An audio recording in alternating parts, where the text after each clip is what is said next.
بسم اللہ الرحمن الرحیم۔ شب قدر مبارک۔ یا اللہ ہمارے روزے اور عبادات اپنی بارگاہ میں قبول فرما اور ہمارے گناہ بخش دے، بے شک تو بہت رحم کرنے والا ہے۔ لیلۃ القدر کی نشانی۔ حضرت ابن عباس رضی اللہ عنہ سے روایت ہے کہ رسول اللہ صلی اللہ علیہ وسلم نے فرمایا، لیلۃ القدر میٹھی میٹھی ہوتی ہے، اس کا موسم میٹھا میٹھا ہوتا ہے، نہ گرم نہ سرد، اور صبح کو سورج سرخ ہوتا ہے اور اس کی روشنی کچھ کمزور ہوتی ہے۔ بسم اللہ الرحمن الرحیم۔ فرمان مصطفیٰ صلی اللہ علیہ وسلم ہے، جس شخص نے ایمان کے ساتھ اور ثواب حاصل کرنے کی نیت سے اعتکاف کیا، اس کے پچھلے گناہ بخش دیے جائیں گے۔ رمضان کے تیسرے عشرے کی دعا۔ اللہم انک عفو کریم تحب العفو فاعف عنی۔ اے اللہ، بے شک تو معاف فرمانے والا ہے، درگزر فرمانے والا ہے اور معاف کرنے کو پسند فرماتا ہے، لہذا مجھے معاف فرما دے۔ شب قدر کی دعا۔ حضرت عائشہ رضی اللہ عنہا سے روایت ہے کہ میں نے رسول مکرم صلی اللہ علیہ وآلہ وسلم سے دریافت کیا کہ اے اللہ کے رسول صلی اللہ علیہ وسلم، اگر مجھے شب قدر کا علم ہو جائے تو کیا پڑھوں؟ آپ صلی اللہ علیہ وسلم نے فرمایا، اس طرح دعا مانگو، اللہم انک عفو کریم تحب العفو فاعف عنی۔ اے اللہ، بے شک تو معاف فرمانے والا ہے، کرم کرنے والا ہے، تو معاف کرنے کو پسند فرماتا ہے، تو میرے گناہوں کو بھی معاف فرما دے۔ اللہم انی اسألک علما نافعا ورزقا واسعا وشفاء من کل داء۔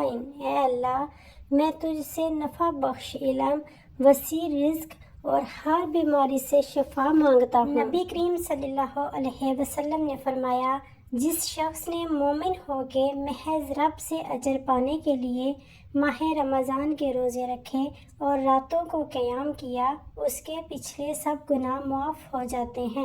ایک عظیم دعا۔ اللہم اغفر لنا قبل الموت وارحمنا عند الموت ولا تعذبنا بعد الموت ولا تحاسبنا یوم القیامت انک علی کل شیء قدیر۔ اے اللہ، موت سے پہلے ہماری مغفرت فرما اور موت کے وقت ہم پر رحم فرما، اور موت کے بعد ہمیں عذاب نہ دینا اور قیامت کے روز ہمارا حساب نہ لینا، بے شک تو ہر چیز پر قدرت رکھتا ہے۔ حضرت سیدنا عائشہ صدیقہ سے روایت ہے کہ سرکار نبی کریم صلی اللہ علیہ وسلم نے ارشاد فرمایا، شب قدر کو رمضان المبارک کے آخری عشرہ کی طاق راتوں یعنی 21ویں، 23ویں، 25ویں، 27ویں اور 29ویں راتوں میں تلاش کرو۔ نبی پاک صلی اللہ علیہ وسلم کا عمل، جب رمضان المبارک کے آخری 10 دن آتے تو عبادت پر کمر باندھ لیتے، ان میں راتیں جاگا کرتے اور اپنے اہل کو جگایا کرتے۔ تیسرے عشرے کی جہنم سے آزادی کی دعا۔ اللہم اجرنی من النار۔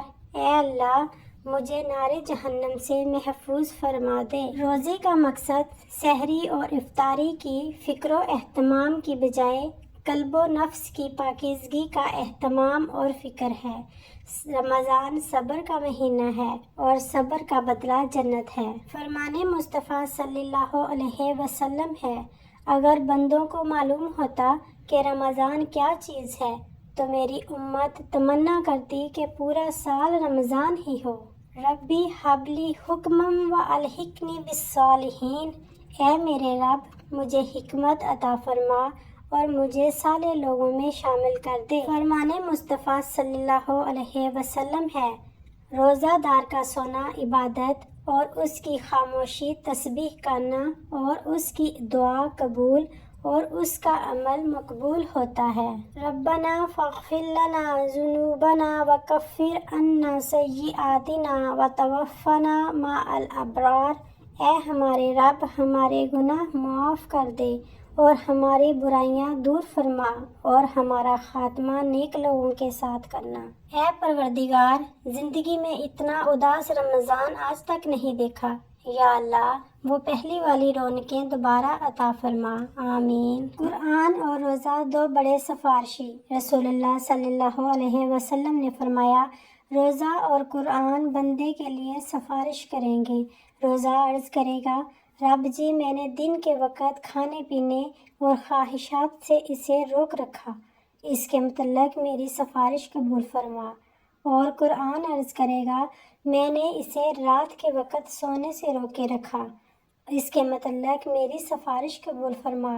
ان دونوں کی سفارش قبول کی جائے گی۔ رسول اللہ صلی اللہ علیہ وسلم نے فرمایا، اس ذات کی قسم جس کے ہاتھ میں میری جان ہے، روزہ دار کے منہ کی بو اللہ کے نزدیک کستوری کی خوشبو سے بھی زیادہ پسندیدہ اور پاکیزہ ہے۔ رمضان المبارک کے مقدس مہینے میں بہت سے لوگ جو اولاد کی نعمت سے محروم ہیں، وہ اولاد کے حصول کے لیے دعا کر رہے ہیں۔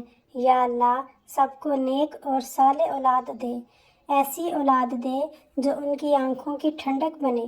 جو اولاد والے ہیں ان کی اولاد کو نیک اور فرما بردار بنا دے، آمین۔ رسول اللہ صلی اللہ علیہ وسلم نے ارشاد فرمایا، روزہ دار کو قیامت میں میرے حوض سے پانی پلایا جائے گا، پھر اس کو جنت میں داخل ہونے تک پیاس نہیں لگے گی۔ رمضان میں اعتکاف کرنا۔ حضرت ابو ہریرہ رضی اللہ عنہ فرماتے ہیں، نبی اکرم صلی اللہ علیہ وآلہ وسلم کے سامنے ہر سال رمضان میں ایک بار قرآن پڑھا جاتا۔ جس سال آپ صلی اللہ علیہ وسلم نے وفات پائی، آپ صلی اللہ علیہ وسلم کے سامنے 2 بار قرآن مجید ختم کیا گیا۔ اسی طرح ہر سال آپ صلی اللہ علیہ وسلم 10 دن کا اعتکاف فرماتے، لیکن جس سال آپ صلی اللہ علیہ وسلم نے وفات پائی اس سال 20 یوم کا اعتکاف فرمایا۔ لیلۃ القدر خیر من الف شہر۔ شب قدر سال کی مہنگی ترین رات۔ 1 سیکنڈ 22 گھنٹوں کی عبادت سے افضل، 1 منٹ 55 دن کی عبادت سے افضل، 1 گھنٹہ 9 سال کی عبادت سے افضل، 1 رات 1000 مہینوں کی عبادت سے افضل۔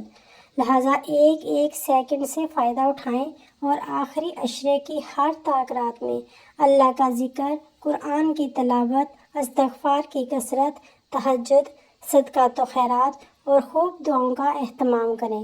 اللہ ہمارا حامی و ناصر ہو۔